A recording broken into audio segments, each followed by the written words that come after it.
नमस्कार, फिर पैसा बोलता है में आपका स्वागत है। मैं आनंद श्रीनिवासन। पिछले हफ्ते भारत के लिए एक बहुत शोक घटित वीक था। उसमें तो हमने राहुल बजाज को खो बैठा। पुणे में 83 साल में उनका अंत आ गया। पिछली एक महीने में रूबी हॉल नाम के एक हॉस्पिटल में निमोनिया के कारण वो एडमिटेड थे। उनका अंत पीसफुल था। उनके पास उनके दो बेटे राजीव संजीव बजाज और बेटी सुनन्ना भी थी। लेकिन राहुल बजाज इसीलिए मशहूर हैं क्योंकि वो अपना जो मन में बात आता वो तुरंत बात कर लेते।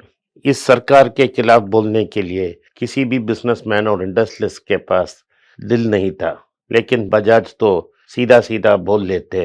अपने बिजनेस में कोई इम्पैक्ट आ गया तो भी उसके बारे में वो ख्याल नहीं करते। राहुल बजाज बजाज फैमिली का तीसरा जनरेशन आदमी था। वो जमनलाल बजाज का पोता और कमयान लाल बजाज का बेटे थे।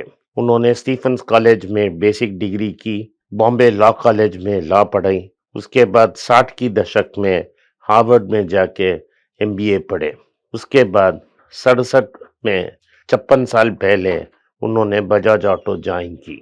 उस समय बजाज ऑटो एक auto three wheeler auto rickshaw और पियागो के साथ स्कूटर बनाते थे। उनके साथ फिरोदिया फैमिली के साथ जॉइंट वेंचर में वैन भी बनाते थे।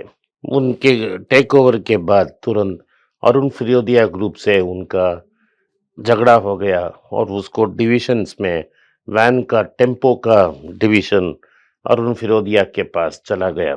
फिर भी उन्होंने पियागियो से जॉइंट वेंचर खत्म की और बजाज खुद स्कूटर बनाना शुरू किया। बजाज भारत में सबसे बड़ा ब्रांड नहीं था जब उन्होंने ये कंपनी का चार्ज लिया। उस समय लैम्बर्टा का नाम का एक इटालियन स्कूटर ही नंबर 1 ब्रांड था। लोग लैम्बर्टा पसंद करते थे, पियागियो या बजाज स्कूटर पसंद नहीं करते थे। उन समय में प्रोडक्शन का बहुत बड़ा रिस्ट्रिक्शंस होता था और सरकार स्ट्रिक्टली बोल देती थी कि आप इसे इतना स्कूटर ही बन सकते हो। क्योंकि लैम्बर्टा फॉरेन ब्रांड था, उनका दाम बढ़ता गया और वो मार्केट से बाहर निकल गए। लेकिन उन्होंने बैकवर्ड इंजीनियरिंग करके, कॉस्ट पे टाइट कंट्रोल रखे, पियागियो से अपना जॉइंट वेंचर एंड करके खुद अपने स्कूटर बनाया। उसका ब्रांड नेम चेतक रखा।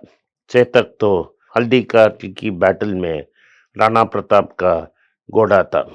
चेतक बहुत बड़ा ब्रांड बन गया और सब लोग जो 70-80 के बारे में जानते हैं, उनके बाद सबको बजाज स्कूटर के बारे में तो जानते हुए हैं।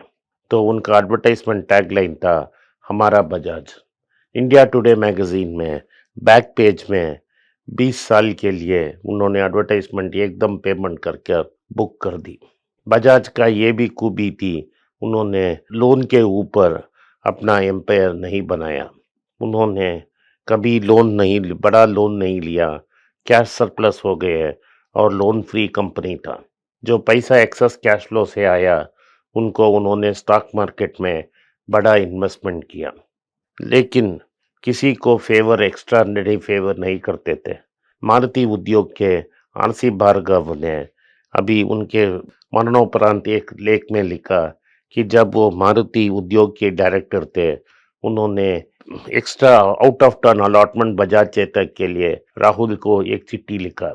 राहुल ने तुरंत वापस बोल दिया कि हजारों लोग वेटिंग लिस्ट में हैं, मैं आपको आउट ऑफ टर्न नहीं दे सकता हूँ। उन्होंने कभी ये शॉर्टेज के कारण अपना स्कूटर का दाम बढ़ाकर एक्स्ट्रा मुनाफा नहीं कमाया।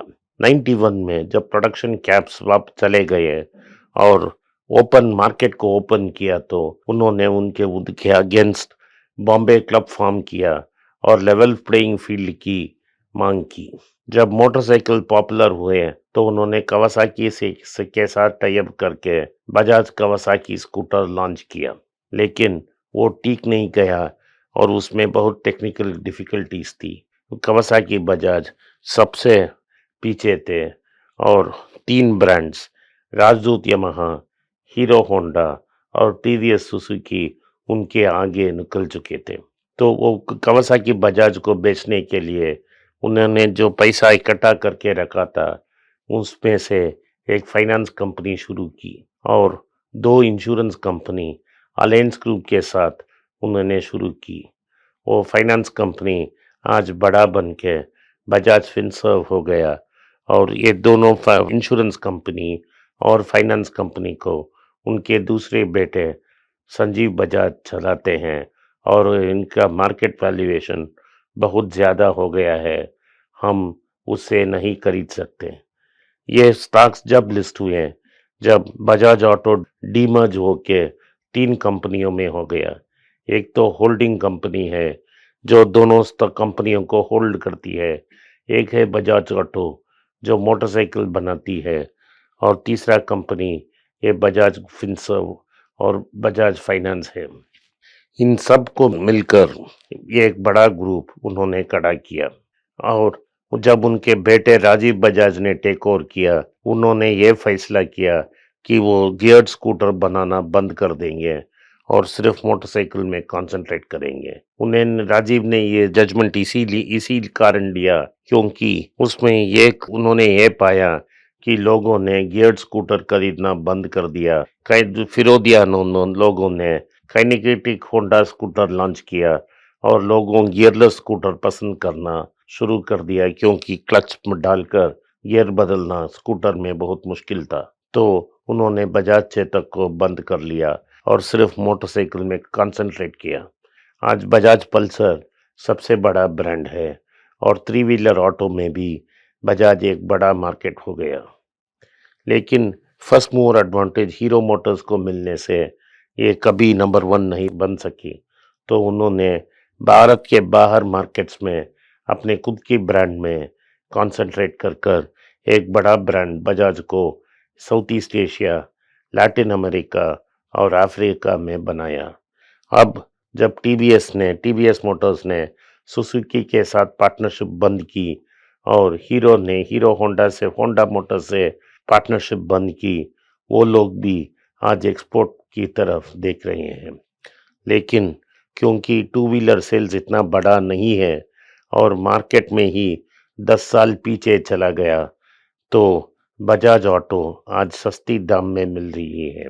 आज एक डेट फ्री कंपनी 3,260 रुपया के रेंज में ट्रेड हो रही है। सिर्फ 16 टाइम्स अर्निंग्स पे मिल रही है, जब निफ्टी को 25 टाइम्स अर्निंग्स में लगभग है।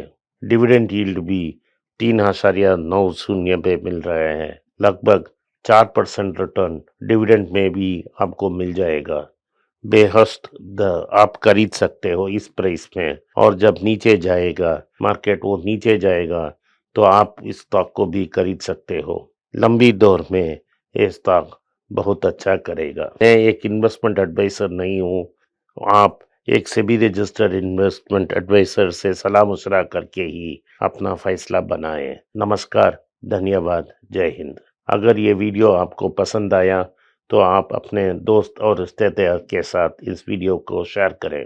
मेरे चैनल को सब्सक्राइब करें और बेल नोटिफिकेशन दबाएं। इसीलिए बेल नोटिफिकेशन दबाएं क्योंकि जब हम हर वीडियो प्रेजेंट करेंगे तो आपको मिल जाएगा नोटिफिकेशन। धन्यवाद, नमस्कार, जय हिंद। नमस्कार, मैंने अंग्रेजी में 3 पुस्तक लिखे हैं। ये सब स्टॉक मार्केट के बारे में है।